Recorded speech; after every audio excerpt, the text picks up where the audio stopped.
ना.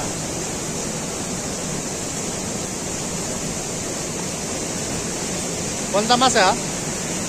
चिलापी. जिलापी.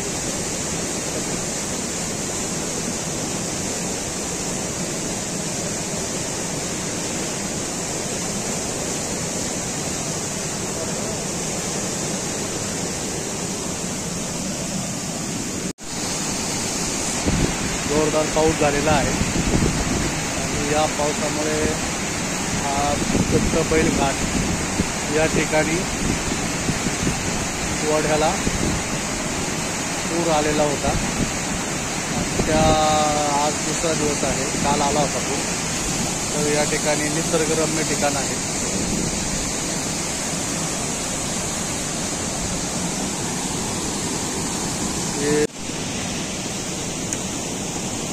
काय लागले गळाला?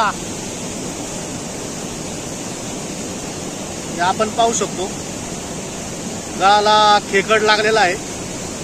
मासे पकडण्यासाठी गळ टाकला होता, परंतु खेकड आलाय, गळाला लागलेला आहे.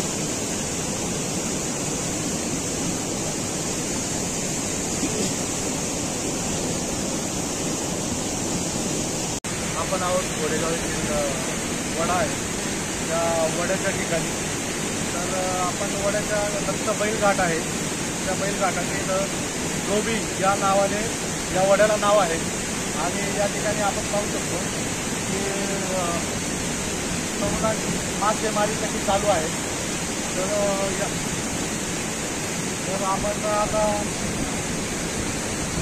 नमस्कार नमस्कार नमस्कार. काय करताय? नाही ना, मासे पकडतो. नाव काय तुमचं? काय नक्की आहे एरियाचं नाव काय आणि कसे मासे पकडतात?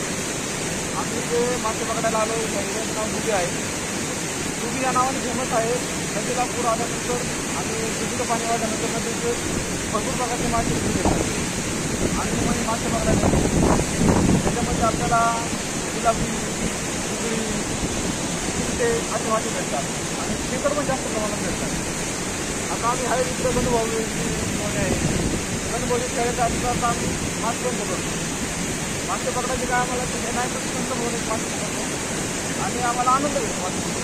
हा छंद कसा लागला तुम्हाला? हा छंद म्हणजे आता मी राहतो ते नगरमध्ये राहतो. तर आमचा जो शेजार आहे तो कोळी समाजाचा आहे आणि लहानपणापासून मासे पकडायची आवड होती आणि कोळी समाजाचा शेजार असल्यामुळे आम्हाला मासे पकडायची आवड निर्माण झाली. तर आम्हाला छडी, कंगूस, गळ हे समजायला लागतं. तर त्यांच्यासोबत आम्ही मासे पाहायला जायचो. तर आमची पण इच्छा होती की मासे पकडायचे. तर आम्ही ते पाहता मासे पकडायला शिकवलो. तर आम्ही छडी बनवली, कंगूस लावला, त्याला गळ लावला. मासे पकडतो. आम्हाला भेटतात जिलापी भेटती, बुगळी भेटती, खेकडे भेटतात. तर असं आम्हाला आवड आहे. ते असं काही मासे पकडायला भेटते. साधारणतः कधी येतात मासे पकडायला? आम्ही 4 वाजता येतो. 4 ते 6 वाजेपर्यंत पूर आल्यावरच येतात का ओढ्याला? हो, पूर आल्यावर. त्या आधी पण मासे असतात? नाही नाही, त्याबरोबर मासे नसतात. पूर्ण आला का पाणी नसतं ओढ्याला. पूर आला का नदीचं पाणी कमी राहतं का नदीचे पाणी मासे भरपूर करतात ते पकडण्यासाठी. आता तुमच्याबरोबर कोण कोण असतं की तुम्ही नाव सांगतो?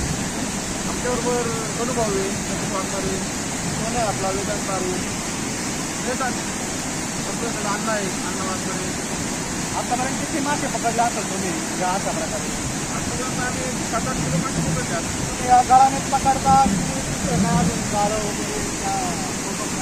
नाही नाही, आमच्याकडे फक्त छडी आहे, कंगूस आणि गळ आहे. आणि दुसरे नंतर आमच्याला खेकडे पकडत नाही. बाकी आमच्याकडे गाळं गिळा असं काही नाही. वड्यामध्ये आता नदीला पण जातात? नाही नाही, नदीला आपण कुठे गेलो नाही. वड्यातच हातात जातो. दुधी खाली एक वडा आहे, म्हणजे खाली एक जागा आहे आंब्याचा डोंग म्हणून. त्या आंब्याच्या डोंगमध्ये पण चांगले मासे.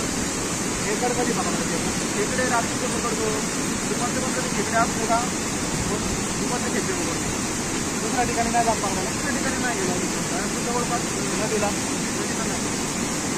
आतापर्यंत किती मासे पकडले जाते? तुम्ही विकण्यासाठी पकडता की स्वतः खाण्यासाठी पकडता? नाही नाही, विकण्यासाठी पकडत नाही, खाण्यासाठी पकडतो. व्यक्तिगत पाहिजे आपली. आता की पार्टी वगैरे करता की घरीच खाता? पार्टी वगैरे काय ना, व्यक्तिगत खायचं मित्रमंडळी. ओके, धन्यवाद. आपण पाहिलं कशा प्रकारे तरुण आता पाऊस पडलेला आहे आणि तरुण कशा प्रकारे या गाळाने मासे पकडतायत. तर ही मासे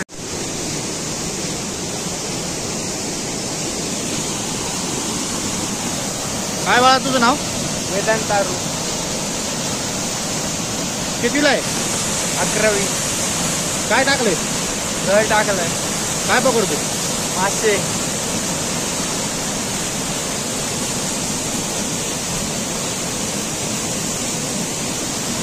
भेटला का नाही अजून? आत्ताशी टाकलाय, बघू मग. मित्राने किती पकडले मासे? 2. काय काय पकडलं? एक खेकोड आणि एक जिलेबी.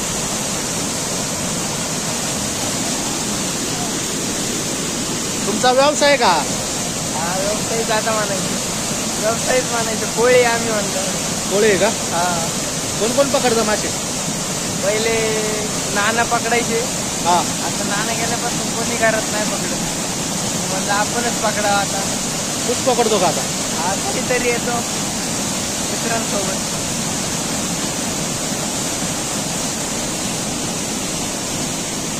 या ठिकाणी तर कपारी पण आहे.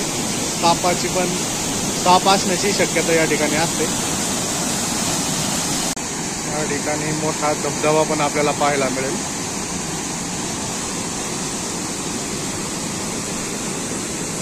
या ठिकाणी गळाने मासेमारी सुरू आहे.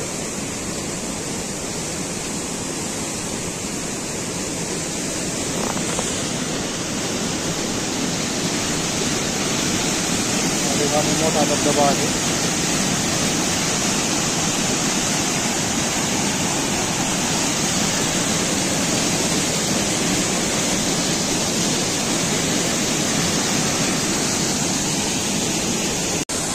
या डोबीमध्ये